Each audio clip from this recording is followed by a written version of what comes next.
Today from the Global Lane, flattening the curve and targeting the World Health Organization for COVID-19 pandemic mismanagement and untruths. Improving it, my goodness, it needs a lot of work. A volatile market shakes stocks and 401ks. Time to get out?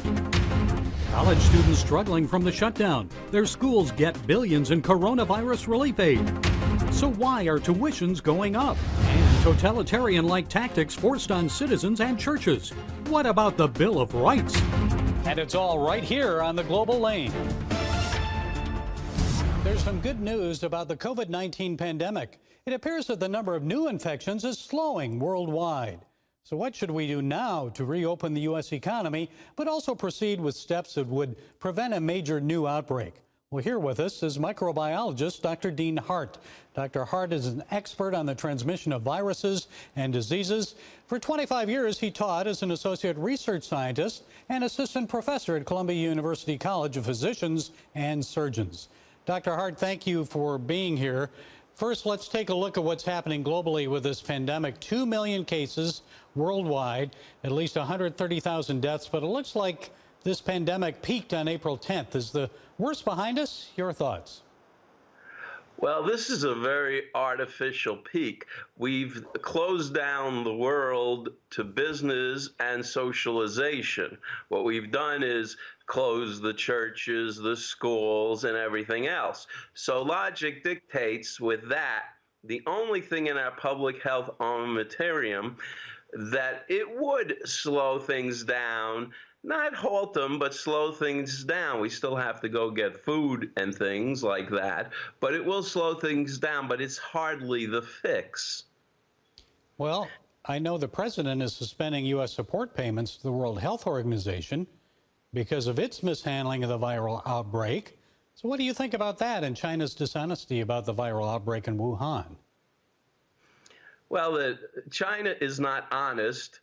They're a communist country. You wouldn't expect them to be honest, so I don't think anything of it except they're communists and I'm a capitalist, and we are much more an open society with autonomy, freedom, and all the great things that we get from our Constitution. That China isn't honest? So you would have thought they were.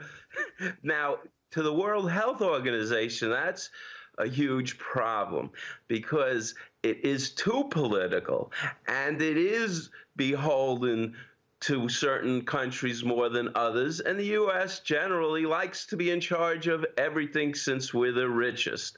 Now, the World Health Organization plays a vital role in many areas, and you just can't close it down. We know we certainly need a better World Health Organization, a more honest, transparent one. We need one that reports stuff like this much more freely and accurately and get the politics out of it. When the World Health Organization played the pandemic card, it was with the approval of all the politicians telling them, yeah, now it's okay. They have to get away from politics and be a scientific organization more so. But the World Health Organization helps the poor and needy. The United States does not need the WHO. The United States has all the resources and science at their disposal. The problem is the WHO does wonderful things in Mozambique and with Ebola. So it's necessary, but it needs a whole lot of improvement.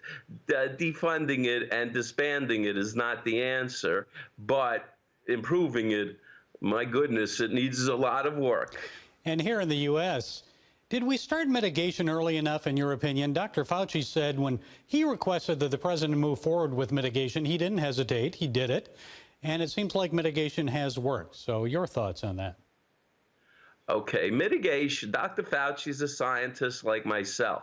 He said the sooner you do mitigation, the better. Well, any scientist can say that. If you have one case, you can close down the world and start mitigating, and the outcome will be better. But hindsight is 20/20. In reality, you have to have enough of an epidemic to make it worthwhile to react, and then start closing and self-quarantining, closing things down. So at what point you turn the switch to off and do what we're doing, which obviously works to a great extent. But it eliminates the economy of the world. It's a horrible thing. One of the main things in life for healthy psyche is socialization, be it a church, be it a senior center. It is horrible to close things down. On the other hand, do we close it down the exact right day? That's for the historians in 20 years to decide. It seems, though, that a lot of these computer models about the virus were wrong. I recall one that predicted as many as 500,000 deaths here in the USA. Another predicted 100 to 250,000. So what happened with that? Well, when we locked down the society, those models went out the window for, I think I saw about 2.5 million Americans would die from this alone, which is probably twice the amount of people that die normally in the U.S. So when we locked down everything, stopped the economy, stopped the world, put everybody in a bubble sort of, then the computer models have to be changed because we're not functioning as we were. Now the question is, how do we open it up? 2 months ago, 3 months ago, we should have had these masks, and we should have been walking out with them because people didn't know if they were sick. And the masks are incredibly valuable for the asymptomatic viral carriers that are infecting everybody. Step number 2 is getting the proper tests so we know who's positive, who's negative. Even if you want to, you've got to have a fever here in New York because there's a shortage of tests. You would think by now there wouldn't be a shortage of tests. But if you can test, have billions of tests within the country, do it in the privacy of your own home will be in the future. That's really the two things. We got to test like crazy so we know, both serologically and nasal swab, and we've got to be able to protect our face so that we can't innocently hurt others. Okay, Dr. Dean Hart, we thank you for your time and insights today. God bless you. You too.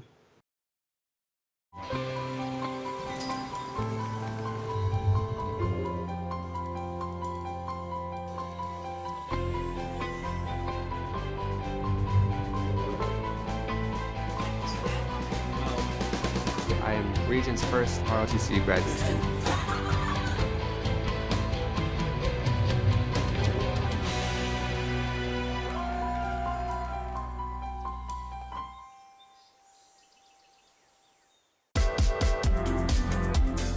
Meet the pastors who are preaching the gospel in a fresh, fearless way.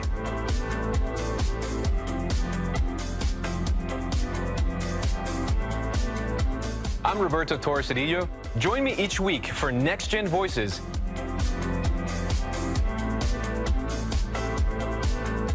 and watch God transform a generation.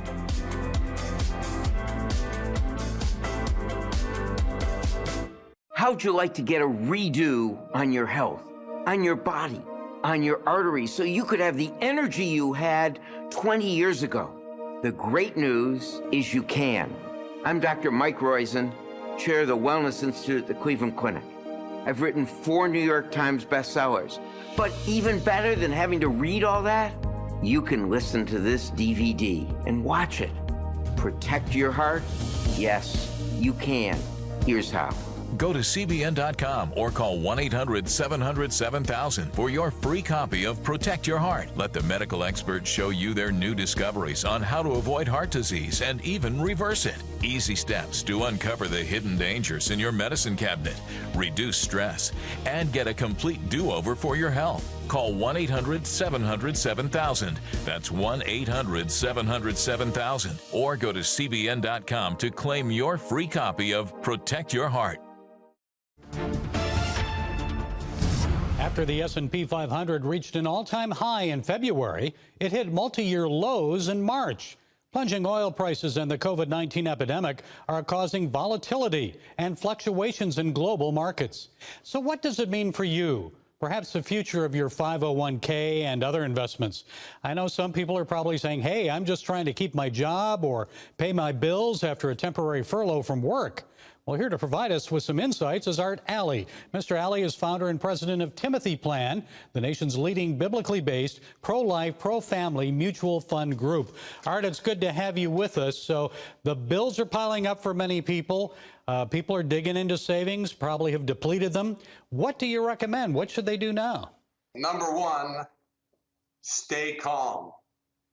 It's amazing how quickly we can panic. Not that this is not a serious situation, it is, and I'm not downplaying that. But in our business, in the investment arena, all we can do is counsel people to relax. Whenever we see them wringing their hands, thinking they've lost their entire savings and fortune, unfortunately, that may be the case in some cases if they have a very small amount. But as it pertains to 401ks, it really doesn't matter in reality what the markets are doing, as long as you don't sell after the kind of crash we've experienced. And all you have to do is turn the clock back to a much different time, but very similar in market action, to 2008. Our shareholders got really nervous, and they should have in 2008, because that was a time where this economy was on quicksand. Today, the economy is on a solid rock. But nobody lost money in 2008 if they didn't panic and sell and pull it out. When you do that, you will never be able to recover. So let's look at long term. Is that the... Well, a week is long term anymore in this instant gratification world we live in. Yeah. However, you just stay the course, and it'll all balance its way out, because the underlying economy is still powerfully strong. Well, I was going to ask you, what do you see happening then in the months ahead? Are we headed for a depression because of this, or are things we're going to see an upturn? Well, the major media would have you believe it's a depression. They're looking for any negative news they can find. From my perspective, first, I don't know. My wife says I'm frequently wrong, but never in doubt. But I can't see the future. However, I do know that this economy is the strongest it's ever been, not just my 40-year career, but my lifetime. And true, when you shut down a nation, it is going to have an effect where it's going to take a little longer to recover. But when you think about it, Gary, when you think about it, this nation is not fully shut down. I mean, our operation, we're following the rules and the guidelines. Everybody is working from home, but they're working. And Art, I know a lot of Christians, when they're looking to make investments, they're wondering, okay, am I getting involved with a company that is not moral? I want to make biblically based investments. I don't want to be involved in things like abortion. I don't want companies that are supporting a radical gay agenda or even anti-Israel things. So what's your advice on that? Well, that's why we exist. We refuse to own companies that, for lack of a better term, are pursuing an unholy agenda. And I don't know if you know who Kevin Freeman is, but this guy is one of the top economists in the country and an expert on financial warfare that we're faced from our enemies abroad. Kevin said this: if you are not carefully screening as a Christian the money God has entrusted to you in your investments, you could inadvertently be funding your own destruction. Why would we want to own companies, shares of companies, that are involved in things like abortion or pornography? And the answer is we don't. But we do the heavy lifting. We do the heavy research. All of our funds are managed by top-tier money managers. What we do here is we do the research and documentation that produces a list of companies. We tell them, you cannot own for Timothy. When you invest in Timothy, you will not own companies that are funding the downfall of America through an unholy agenda. Well, thank you so much, Art Alley. We appreciate you. Timothy Plan, God bless you. Thanks for your time. You guys keep up the good work. Thank you. God bless. Remember for a moment what it was like to be a child. You believed every story you were told. You saw a world full of endless possibilities. What stories will the world's orphaned and at-risk children believe? We believe the Bible tells the only story truly worth believing. We believe that every child should have the opportunity to dream, the chance to take challenges and turn them into possibilities, the chance to stand on the promises of God, to recognize their place in the greatest story ever told. They have their whole lives ahead of them. Theirs is a world of endless possibilities. They are looking for a story to believe. We will tell them that story. Will you join us?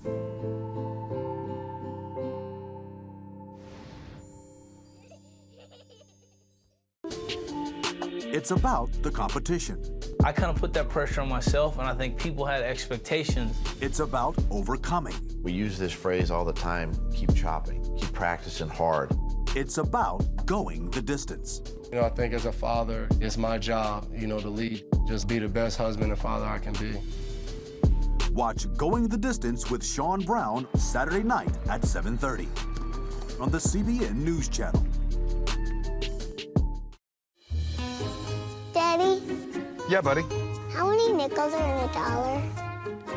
There are 20 nickels in a dollar. How do birds fly? Does milk really make my bones stronger? Yeah. Daddy, when we die, will we go to heaven? Do you have the answer to life's biggest question?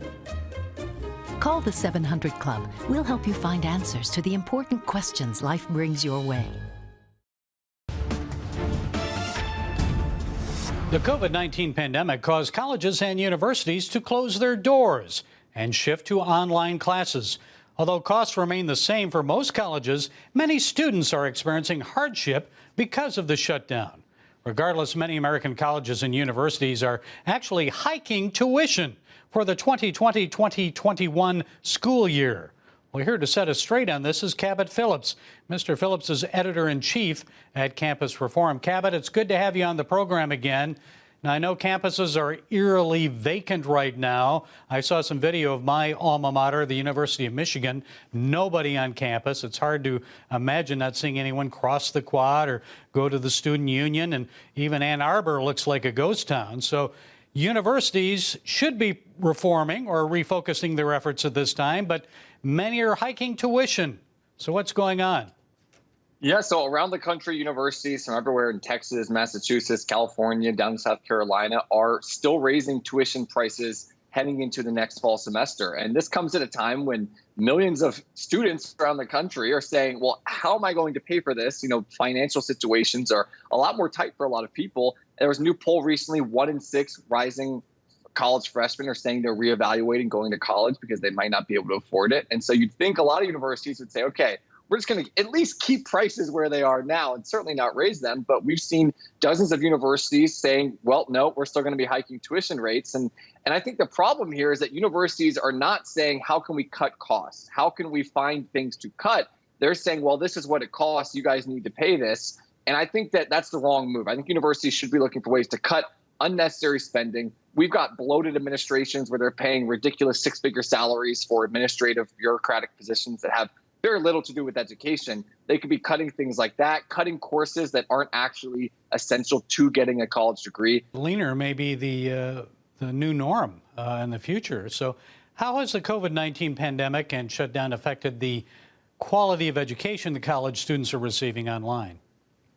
Well, it's hard to see so far. In the short term, universities were able to transition relatively seamlessly to online learning programs because of the prevalence of technology, because so many students are already adept at using online learning. They already communicate with their friends that way. So they're used to the online communication platform. So now the challenge for schools was just getting all the curriculum online. It seems like professors and administrators were able to do that relatively well. And we've actually seen a situation where a lot of college students are now saying, well, wait a second, I'm still going to get my degree. I'm still going to get all my courses. I'm still going to get that piece of paper that says I graduated. The university was able to do all of this online. Why am I paying $60,000 a year in some cases for all of this when I could be doing it online? And so I think that one thing we might see in the coming months and years is a explosion of the number of students that are going online as they look for ways to save money. And Cabot, many students who actually work in order to pay for their tuition and their related college expenses are jobless. Now, they can file unemployment, get an extra $600 per week. Also, as part of the CARES Act, they're supposed to get $6.3 billion in relief from their schools. But what about the colleges and universities themselves? $12.6 billion in COVID-19 relief monies going to them. Still, many are going bankrupt. Is that true? Yeah, it looks like there are some universities that are saying, look, we're losing up to 10% of our budget because we don't have students on campus. And they're trying to say they need more government money. I would think the solution is to make sure that there are ways for them to lower tuition, to cut some of the fat around their budget, and to do what average American families are doing. And that's cutting their budget down and being more efficient. Universities almost think that they're immune from these changes, and they don't realize that millions of American families are having to find new ways to save money, to be more frugal, to get by. Universities need to do that as well. And so I don't think they should be off-putting these costs on college students and telling them. And I think throwing money at these universities is not the solution either. If you just throw billions of dollars at these universities, they then have no incentive to actually lower tuition costs. They keep those same rates or even raise them in some cases and just kind of put it off on taxpayers to foot the bill. So I don't think that's the solution either. But it is interesting how a lot of students kind of sense a resentment towards their universities at times like this, where they say, well, my university charges me $112 for one textbook. And now when things start going bad financially for them, they look for me and my family to bail them out with taxpayer money.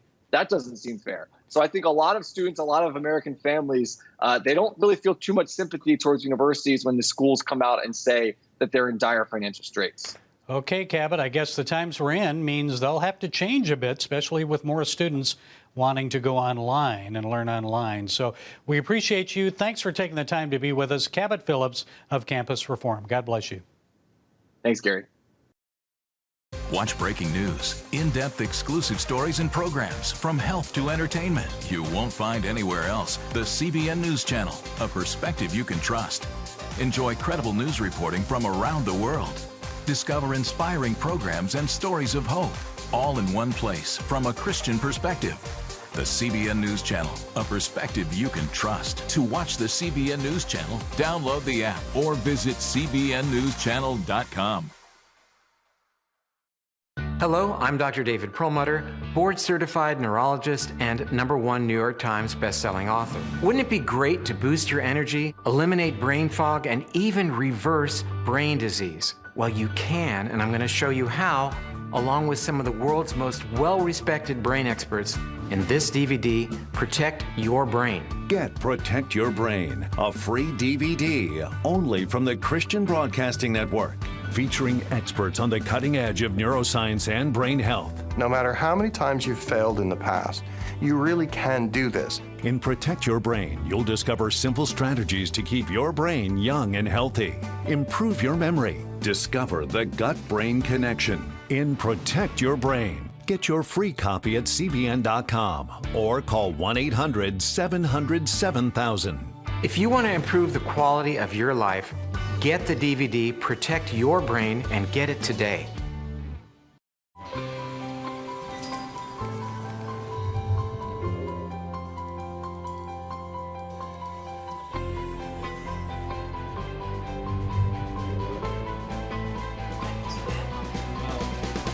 I am Region's first ROTC graduate student.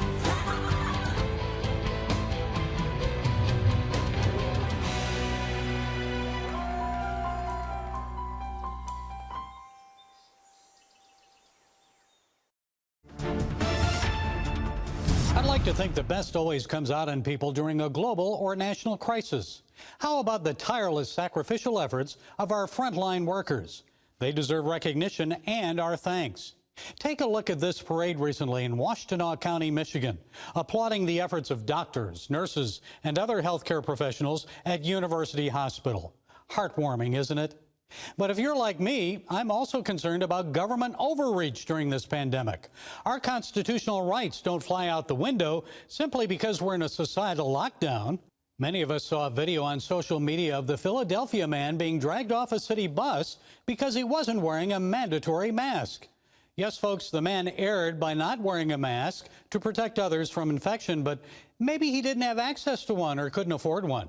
But really? So we're going to use Nazi-style tactics and drag him off the bus because he's not wearing a mask? Has it come to this in America? Are we going to allow fear to overcome our sense of decency and human dignity? This reminds me of how women are treated in Iran when they don't cover their heads. More disturbing is the crackdown on churches. This is something you'd expect to happen in communist China, not right here in the United States. Police arrested Pastor Rodney Howard Brown March 29th for defying local social distancing orders. His arrest came after 500 church members gathered for Sunday worship at the River Church in Tampa, Florida. Elsewhere, police issued $500 tickets to attendees of drive-in church services in Greenville, Mississippi. It seems to me the only people actually at risk were the police when they violated social distancing rules by handing out tickets. Well, only after First Liberty Institute threatened lawsuits did the mayor announce that the ticketed churchgoers wouldn't be required to pay the fines. That's because he knows his actions single out churches, and that won't stand up in court.